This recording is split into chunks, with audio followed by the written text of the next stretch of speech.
ചൊവ്വാദോഷം കാരണം ബുദ്ധിമുട്ടുന്ന വിവാഹം നടക്കാത്ത ഒരുപാട് ആൺകുട്ടികളും പെൺകുട്ടികളുമുണ്ട് നമുക്ക് ചുറ്റും. ഇന്ന് ശുഭാഭഗവാനെ പ്രീതിപ്പെടുത്തുന്ന ഏറ്റവും ലളിതമായൊരു മാർഗ്ഗമാണ് ഞാൻ പറയുന്നത്. ചൊവ്വാഗ്രഹം എന്ന് പറയുന്നത് മുരുക ഭഗവാനുമായി ബന്ധപ്പെട്ടിരിക്കുന്നു. മംഗളകാരകനാണ് ചൊവ്വ എന്ന് പറയുന്നത്. ഈ ചൊവ്വ നീചമായിട്ട് നിൽക്കുമ്പോഴാണ് വിവാഹത്തിനൊക്കെ ബുദ്ധിമുട്ട് വരുന്നത്.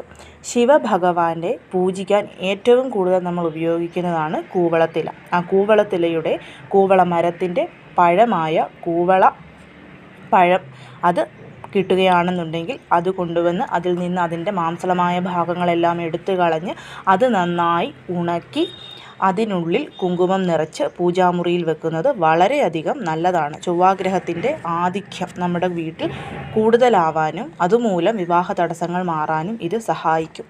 എങ്ങനെയാണ് ഇത് വർക്കാകുന്നതെന്ന് ചോദിച്ചു കഴിഞ്ഞാൽ, ഭഗവാൻ മഹാദേവൻ്റെ പുത്രനാണ് മുരുക ഭഗവാൻ. ആ മുരുക ഭഗവാന്റെ മറ്റൊരു പ്രതീകമാണ് കൂവള പഴം എന്ന് പറയുന്നത്.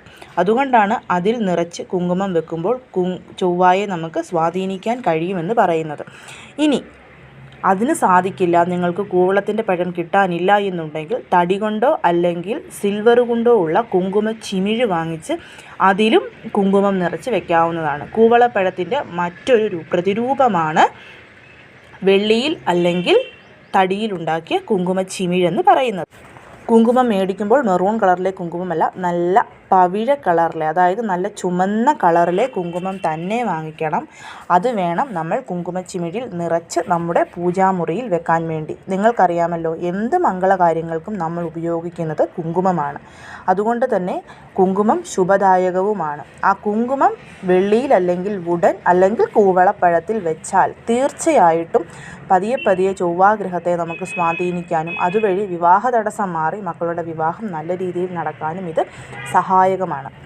എല്ലാവരും ഇതൊന്ന് ശ്രമിച്ചു നോക്കൂ. തീർച്ചയായിട്ടും ചൊവ്വാഗ്രഹത്തിൻ്റെ ഒരു നല്ല ദൃഷ്ടി നമുക്കുണ്ടാവുന്നതായിരിക്കും.